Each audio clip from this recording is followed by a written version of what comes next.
I was born in 1995 in Chechnya. I don't know if maybe some of you people know where Chechnya is.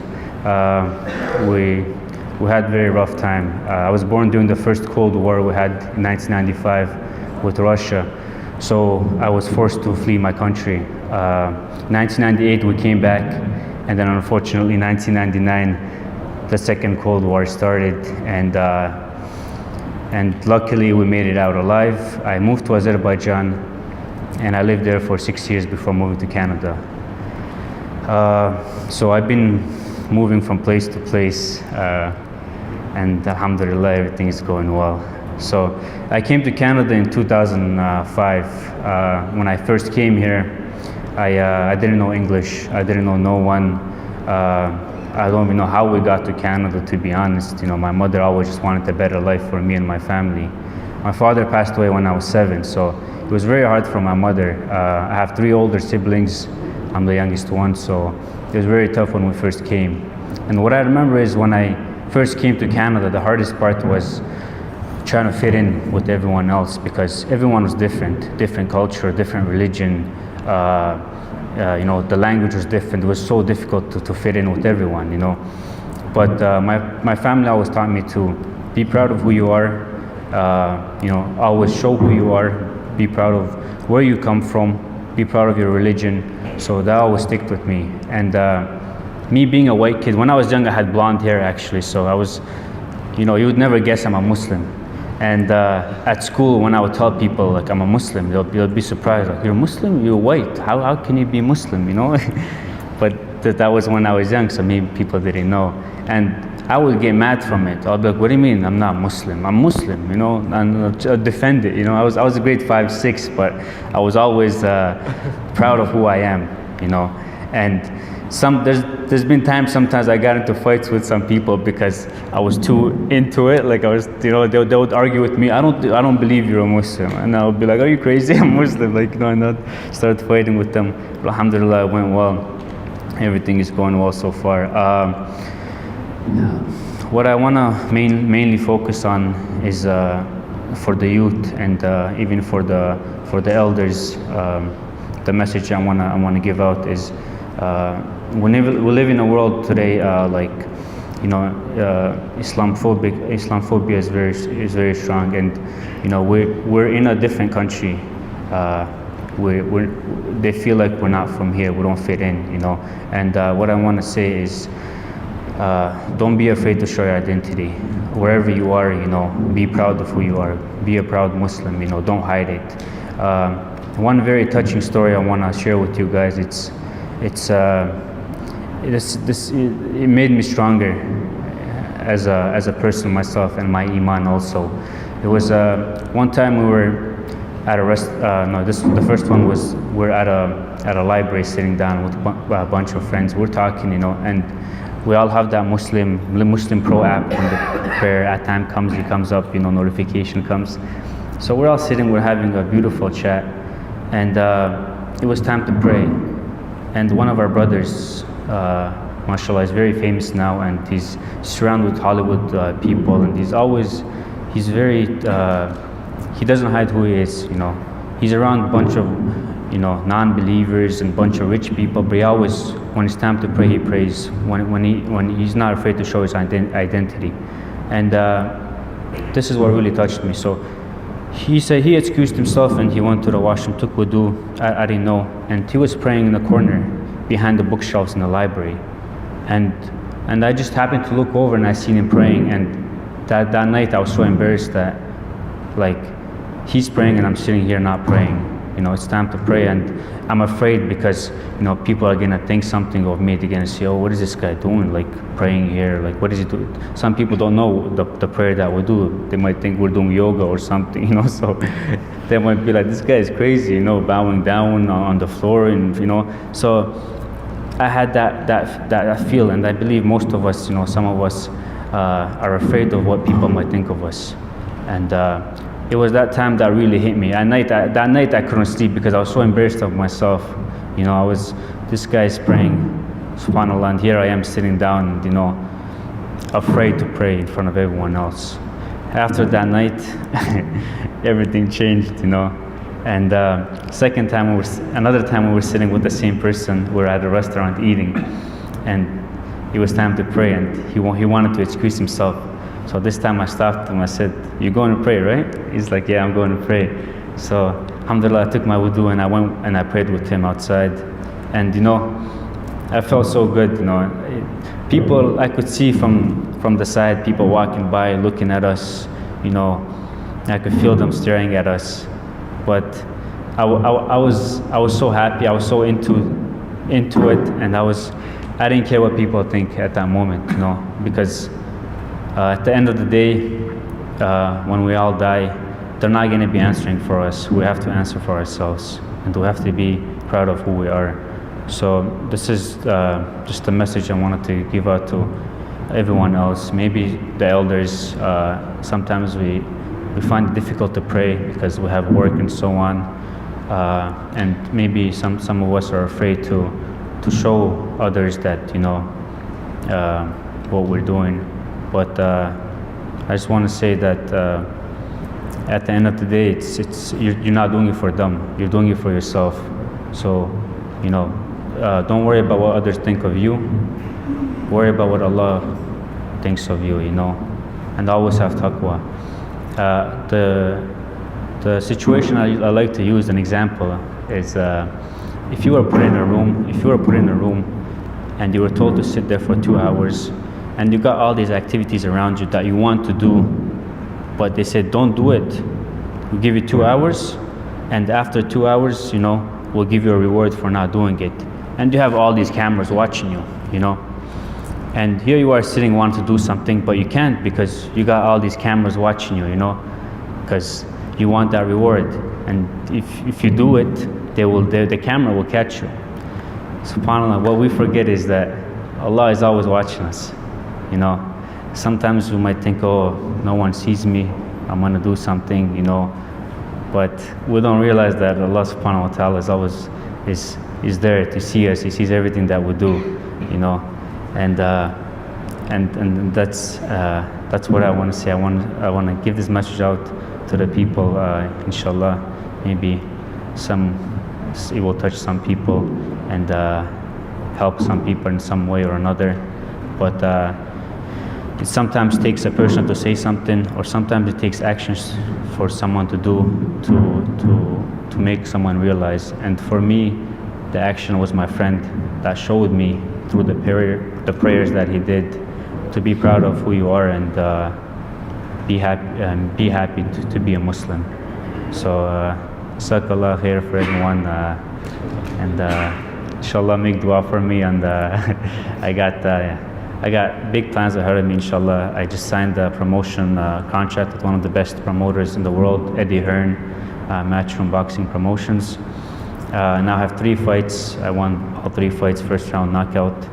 I'm just taking some time off Ramadan right now, so I'll be back to training in about 1-2 weeks back in Montreal. So inshallah, with all your prayers and du'as that you guys make, I wanna one day be a world champion, and and show people what Islam really is, and be proud of who I am, and represent us as a nation, inshallah. Jazakallah khair for everyone for being here. Would you take some questions? Oh yeah, of course. And if anyone wants to ask questions, please just raise your hand or. Can I start? Yeah, of course. So how did you get into boxing?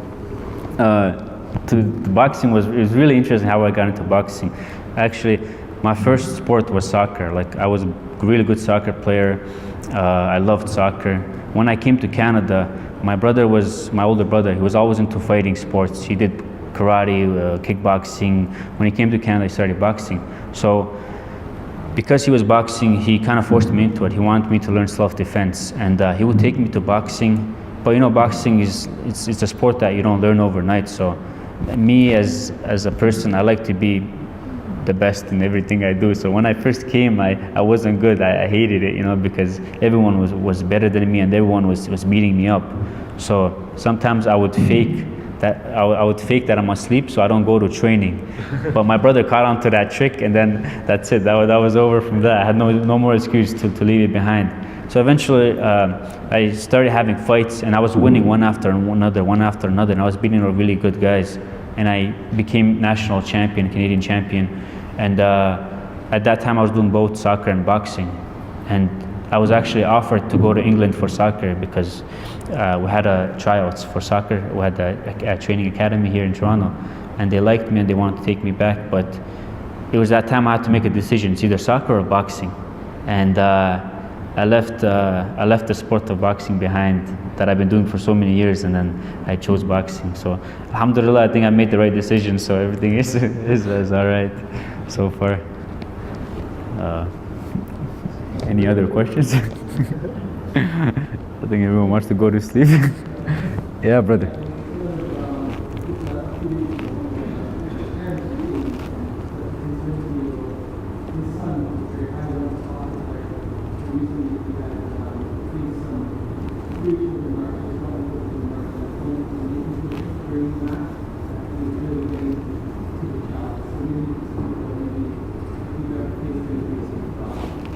How old is he? 14. Okay. To be honest, what really kept me going is being mentally strong. Because I had a lot of comments too when I was coming up. You know, being a white kid around all these other people, not knowing English and stuff, always being teased. And even when I started playing soccer, even when I started boxing, like you always have these people trying to get into your head, saying negative comments and stuff. But at the end of the day, the way I always thought about it was, I don't care what they think. I'm just doing me. I'm trying to become the best in whatever I'm doing. Let them be jealous. You know, let them say whatever they want. So I think that's the mentality that he should go into games and stuff, and not let it affect.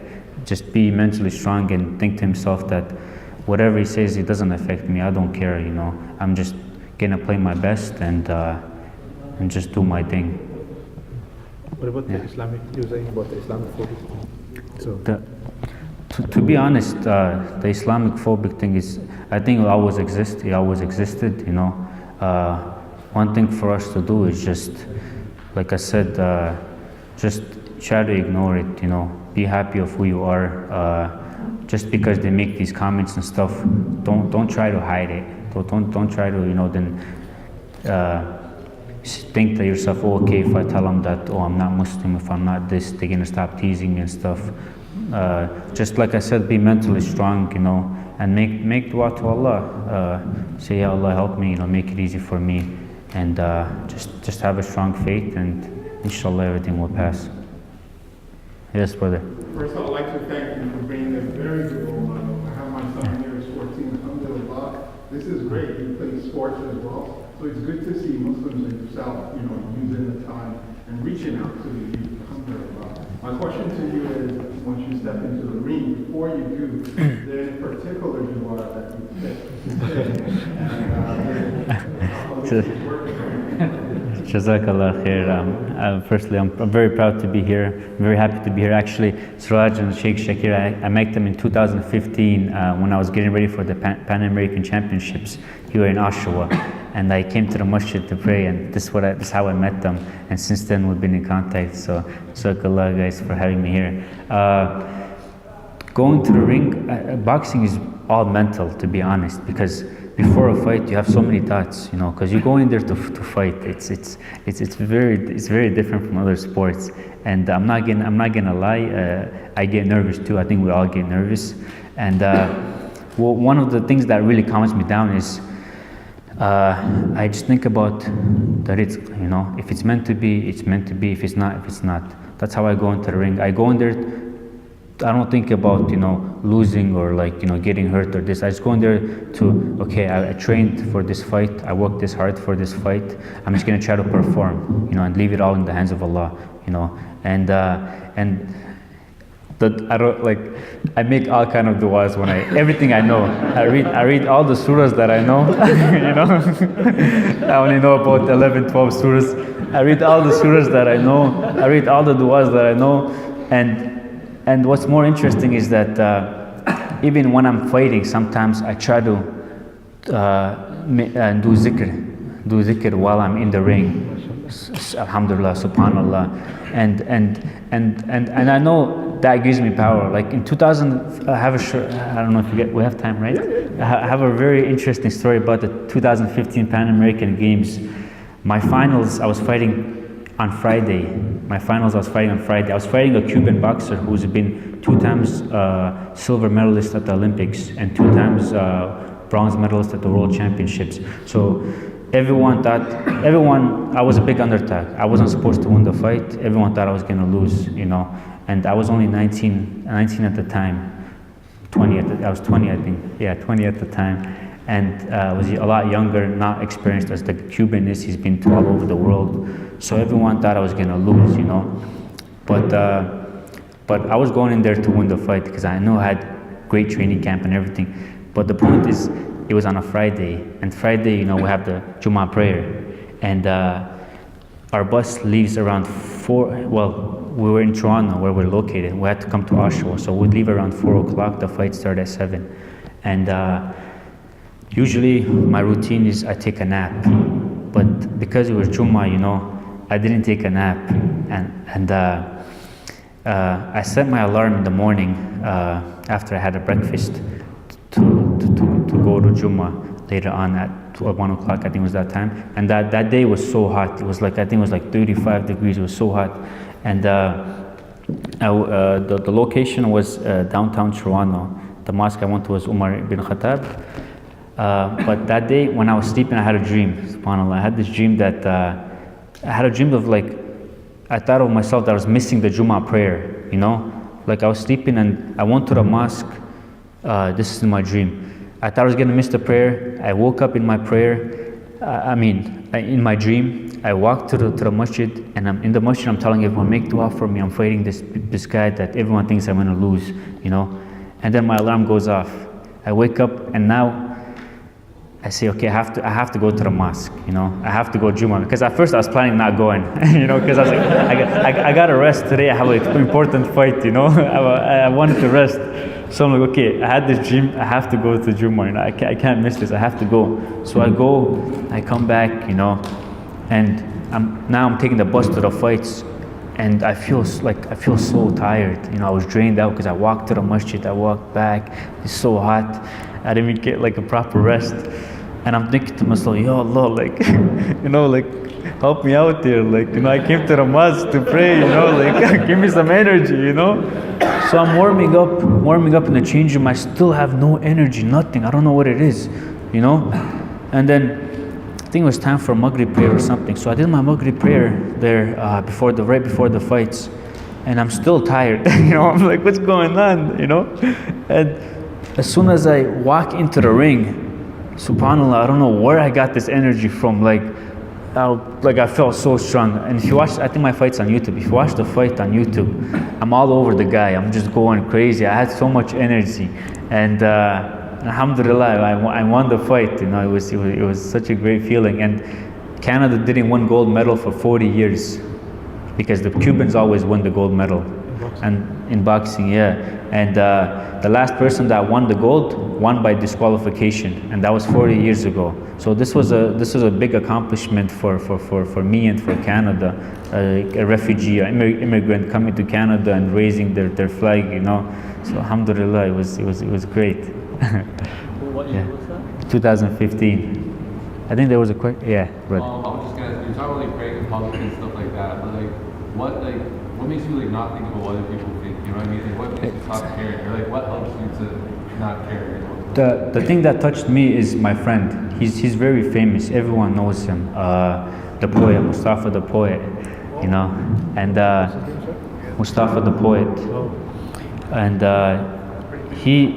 he prays anywhere, anytime when it's time to pray. And that day is what motivated me. So after that day, I guess sometimes something has to touch a person to forget about everything else, After that day, I was just, okay, you know what? I don't care what people are gonna think. I'm gonna pray whatever. Obviously, I try to find a corner or something where there's no one. But if I don't find any of that, I just, put on my shirt or whatever and pray on that, But usually what I do is, if you're around a mall area, the best thing to do is to go in the change room and pray in the change room, So that's what I do. If there's too many people, I go to the change room. but yeah, alhamdulillah. Yeah. Yes, brother. So when you have a fight coming up, what's your typical training day? How's it then? To be honest, the training part is harder than the actual fight, because firstly we have to watch our diet, we have to lose weight. So I lose about 10 to 13 pounds before a fight. That's the first fight that we have, is against the scale. The second part is the training that we do. We train like twice a day, Monday to Saturday. Saturday we train once, but Monday to Friday we train twice a day, and it's like a job, It's we train in the morning and then we train in the evening, and we train hard when there's a competition coming up. So, and when you're training, when you're giving out so much energy, you need the rest. So we take naps between the trainings and stuff. And the other important thing is the diet, eating healthy and eating well to have that energy to train and everything. And like I said, the last week of the fight is all in the head, it's all mental, because all the hard work you did is done. Now it's just all mental. You're preparing for the fight. You're thinking about what he's gonna do, what you wanna do. It's very interesting. Yeah. What's more important in the fight, strength or speed? That's a question to argue with. Most people will say speed, some will say power, but I say both. To be honest, both. But to be honest, I think speed kills, because boxing is about hit and not get hit. So if you hit the person before he hits you, hit him fast and get out, you win on points. But power is, if he has power and he catches you once, that's it. Good night. so it's both way. Any more questions? Yes, brother. So in amateur, I have 98 fights. My record is 85 wins, 13 losses. Amateur, it doesn't count when you turn professional. So professional, you start from zero. And I now have 3 fights and 3 wins by knockout. But the 98 fights I had, 50 of them were international, and the rest if my math is right, 48 was in Canada. How much knockouts? To be honest, I don't know. I didn't count the knockouts. It's too many fights, 98 fights. How much time did you get knocked out? Alhamdulillah, I never got knocked out, so alhamdulillah. I think I have a good chin. Yeah. Any last advice for like little young people that want to become professionals in some sport? Oh, also for the young people, I wanted to say one thing. Listen to your parents, your dad and your mom, because everything they do is for you. They want you to be good. So don't disappoint them. One thing that I always like to do is to help my mother. Whether it's by when she wants to go grocery shopping or something, I try to go with her, because they're old, they're at their age, and we should be taking care of them, because when we were young, they took care of us. For 9 months they carried us, and then for 2 years they woke up every night, to feed us, to change our diapers and everything. So I think even for the elders, if you have siblings, sisters, brothers, parents, visit them, say hello, see how they're doing, see how your mom, your dad is doing, because that's all we have. That's family. That's all we have. I wish my father was still alive. I would be happy to see him every day, to help him every day. So you don't know what you have until he's gone. So yeah. But for the kids, study at school. Listen to your teacher. Do your homework. Don't get distracted by the outside world. At school sometimes it's like I grew up in Canada, and I was here in grade 5, 6, 7. I know what goes on at schools. Sometimes it's very nasty, and for the kids it's just be careful. Be careful with who you're friends with and who you're surrounded with. If they want to do bad stuff, stay away from it. Stay halal. So stay away from haram. How about the money aspect of it? The- People, when they think about professional sports, they think about a lot of money, and a lot of kids want to chase a lot of money. So, To- how do you manage your? to be honest, like obviously everyone wants money, because we need money to live in this world. But at the end of the day, the money doesn't buy you happiness, money just comes and goes. It's just a piece of paper, and the main concentration, I would say, is to work on your deen, because like all these people that have cancers or that get sick and stuff, even the rich people, money can't save them, so don't depend on money. But of course money is good, so try to become what you are. But what I'm trying to say is don't chase something just because of money, don't get distracted just because of money. Do it firstly for yourself, for your family, and then the money could come after. As a professional boxer, in the beginning, you don't make much, you don't make nothing. It's the build up that gets you there. Just like at work promotion, every year they give you a raise, so it's all from hard work. Yeah. Yes, right. So boxing, it's a single man sport. It's only you in the ring. You have a support network. You have your coach, you have your cut man, you have your training partners. How can the youth build a support network when they feel like it's just them alone? To be honest, that's an important question, because sometimes we're surrounded with the wrong people, and the wrong people could influence us to do things that we shouldn't do. And having a strong team, a strong bond around you will keep you on the right path, on the right way. And mashallah, for the kids to be here, at this time of the night, it's very good. This is the people you should be around with. Surround yourself with good Muslim brothers, and stay strong with each other. Support each other. When you see someone needs help him out. Don't be afraid. Don't leave him hanging. And this will kind of build the relationship. It'll make you stronger, and it'll build the trust, and your team will become stronger. Like same in boxing, when you come to a new coach, you don't know the coach. It takes time to build the team, and then you have the corner man, then you have the cut man, then you have the manager, all these guys. But you don't trust them at first right away, right? It's with time it comes, and the more they help each other, the more the trust builds, and the more the stronger the team gets stronger. So, and just help each other out, and have trust in each other. Yes, brother.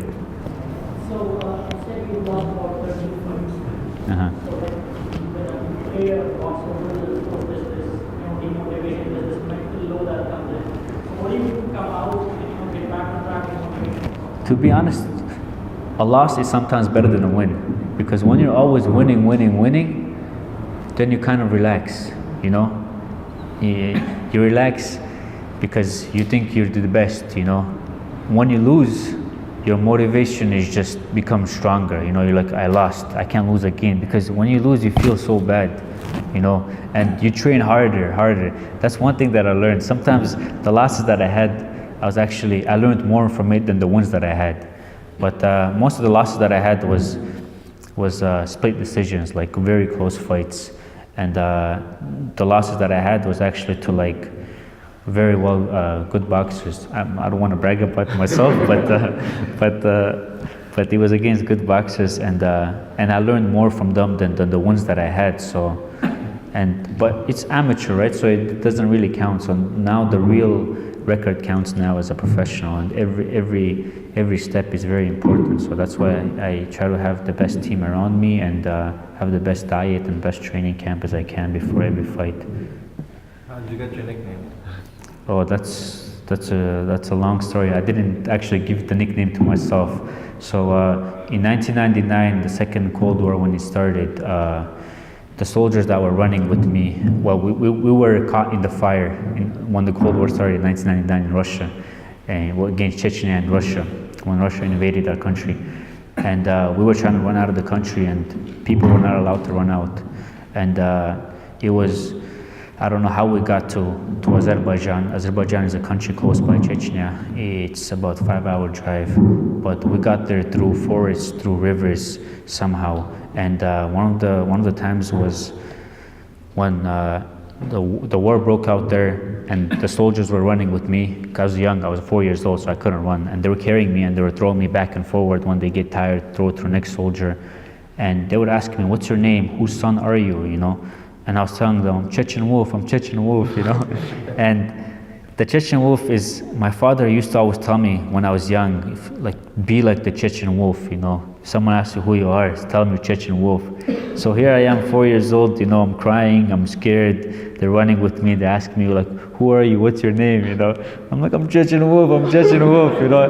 And when I told the story to the Toronto Star newspaper, they kind of like threw out the nickname there on the Toronto Star, Chechen Wolf, getting ready for Pan Ams, and that's how I kind of got the nickname, you know.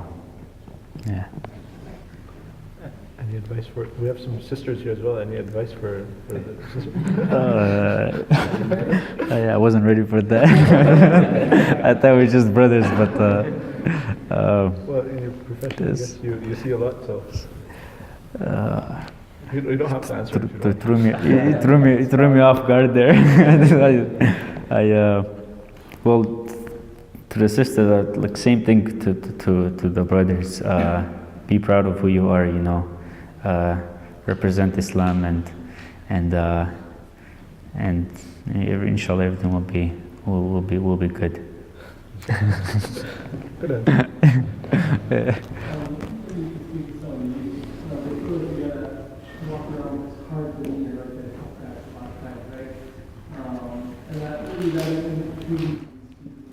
Sorry, I didn't hear you. Just some of the youth, they walk around like they're really tough and they're hard and they're ready to, go to battle and stuff, but really, that's not who they are, right? And I think they need to sort of, stay true to who they are and not have to put on the same. Yes, that's a good point. Actually, I should have talked about that too. You know, sometimes what's the word? We try to act hard, you know, we try to look cool, we try to, you know, act like someone else, someone that we're not, you know, to impress someone, to show that we're cool or something, you know. And I think we all did it, you know, at some point, but that's not who we are, you know. Islam is not about you know, showing your pride, you know, trying to be cool, trying to, you know, show that you're better than other people, you know. The best thing is to be humble, you know, be humble. Don't think you're the, you know, don't think you're the boss, you're the man, you know. Just be humble in everything that you do, you know. And I like to say that it's always the quiet people, the humble people that are the strongest, you know. The ones that talk, it's all talk. An example would be Khabib Nurmagomedov when he fought Conor McGregor, you know, patient, very quiet, and when it was time to fight, you know, he showed them who the man was, you know. So I'm not saying be like Khabib, don't beat up people, but be humble and you know, and yeah. Have you met Khabib before? No, my brother met him. The when he came to Toronto in 2013, I think it was. They had a fight here in Toronto, but I haven't met him. I would love to meet him. He's actually very close to Chechnya from Dagestan. It's about a 3-hour drive. I was actually born in Dagestan in 1995 because the Cold War started in Chechnya, and we had to move to Dagestan, and then I was born there. Did you wrestle bears too? No, I didn't. No, I didn't wrestle bears. Yeah. Another question? I think everyone wants to take a power nap before the Hajjud prayers. Jazakallah khair, inshallah. Okay, Jazakallah khair, everyone. Inshallah, may Allah accept our prayers and our du'as and make it easy for all of us. Brothers and sisters around the world that are going through hardships. May Allah make it easy for them. Please make dua for them also. You know, what I like to always say is that if you can't physically help someone, help them through dua. Make dua for them, and that's the best weapon we have. Make dua for each other, and inshallah, everything will be okay. Everything will be well. Jazakallah. I remember when Khabib did what he did, Sheikh Zahir Mahmood, he mentioned something very interesting. He said, I was always thinking about Khabib, but when he said that, I'm afraid my father's going to smash me, then he said, I realize he's one of us, because there's a respect, there's an understanding. He mentioned to us, especially the young people, right, that there's an importance of relating with your parents, being humble in front of people, despite your aspirations, despite your desires, right, despite your wish, you try to reach the top, right? You try to be the best of who you are, but you try to do it in a humble manner, right? And inshallah, he gave us a lot of good advice, inshallah. I'm sure this is recorded, right? So it'll be on YouTube, inshallah, as well. So you can visit the Islamic Center of Oshawa Youth Group YouTube channel, inshallah, and revise some of his lessons, inshallah, and take from that, inshallah. So we thank him, we say Jazakallah, may Allah subhanahu wa ta'ala reward him, bless him, protect him and his family, and may Allah subhanahu wa ta'ala grant him and all of us success, inshallah. Jazakallah khairan, subhanallah, bihamdihi, subhanakallah, bihamdihi, ashhadu an la ilaha illa anta, astaghfirullah.